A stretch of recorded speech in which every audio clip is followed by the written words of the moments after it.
रावण ने कैंसिल की 9 अक्टूबर की रैली, ठहर गए चंद्रशेखर या कर रहे हैं बुआ का सम्मान।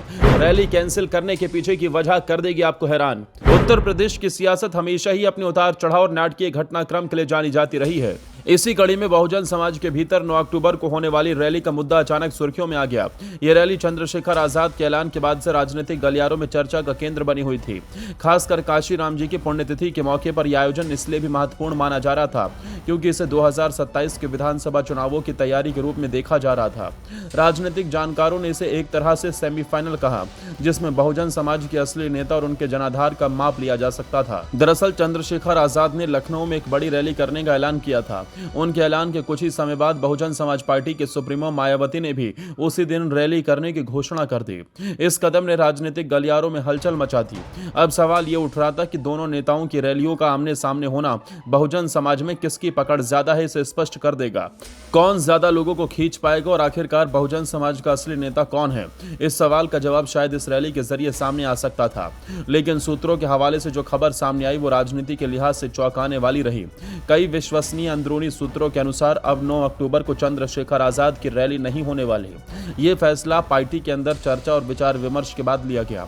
पार्टी के शीर्ष नेतृत्व और करीबी नेताओं से मिली जानकारी के मुताबिक यह स्पष्ट है कि 9 अक्टूबर की रैली अब कैंसिल कर दी गई है। चंद्रशेखर आजाद और उनकी पार्टी इस रैली के कैंसिल होने का औपचारिक ऐलान जल्द ही करने वाली है। पार्टी का कहना है कि इस कदम के पीछे मुख्य वजह बहन जी मायावती के सम्मान को ध्यान में रखना है।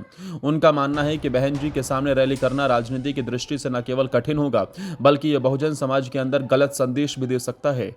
इसलिए पार्टी ने फैसला किया कि वो अपनी रैली को कैंसिल करके बहन जी के प्रति सम्मान व्यक्त करेंगे। हालांकि कुछ समर्थकों का मानना है कि यह निर्णय रणनीतिक कमजोरी का संकेत है। उनका कहना है कि बहुजन समाज के सामने लगातार पीछे हटने से अन्य वोटर, खासकर मुस्लिम और समाज के कुछ अन्य वर्ग ये संदेश ले सकते हैं कि आजाद समाज पार्टी बहुजन समाज पार्टी के आगे नहीं बढ़ सकती। ऐसे मतदाता जो किसी भी पार्टी को हराने के उद्देश्य से चुनावी गठबंधन बनाने की स्थिति में है, वो ये सोच सकते हैं कि आजाद समाज पार्टी सत्ता हासिल करने की स्थिति में नहीं है। इस दृष्टिकोण से देखा जाए तो यह निर्णय कुछ समर्थकों के लिए निराशाजनक और आशंकाजनक हो सकता है। राजनीतिक विश्लेषकों का कहना है कि मायावती की पकड़ अभी भी बहुजन समाज में बेहद मजबूत है।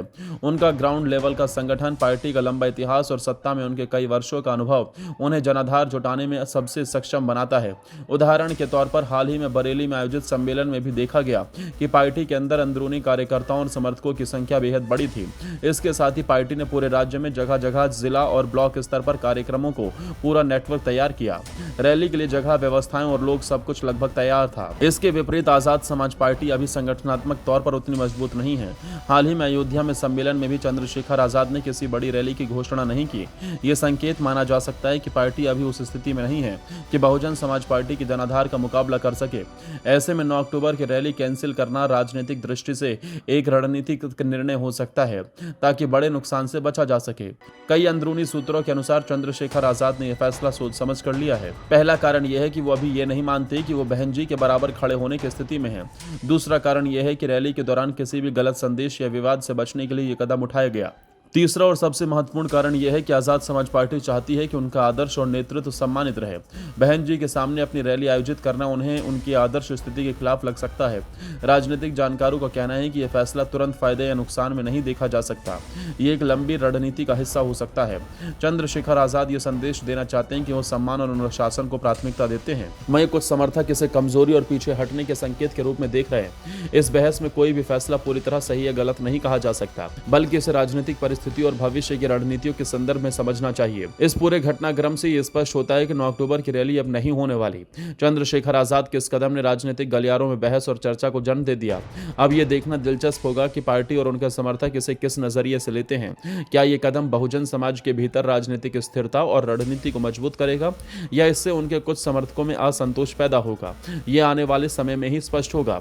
अंततः यह मामला राजनीति की जटिलता और बहुजन समाज में नेताओं के जनाधार को लेकर गहरी रणनीति को दर्शाता है। चंद्रशेखर आजाद का यह निर्णय बहुजन समाज के अंदर राजनीतिक संतुलन, आदर्श और सम्मान के बीच संतुलन बनाने की कोशिश माना जा सकता है। उनकी पार्टी जल्द ही इसका औपचारिक ऐलान करेगी और यह स्पष्ट हो जाएगा कि आगे की रणनीति क्या होगी। आपके विचारों के लिए सवाल यही है, क्या चंद्रशेखर आजाद का यह निर्णय राजनीतिक दृष्टि से सही है या नहीं? क्या बहन जी के सामने रैली को कैंसिल करना उनका सम्मान और रणनीति का हिस्सा है या ये कमजोरी और डर का संकेत? कमेंट सेक्शन में अपनी राय साझा कर सकते हैं।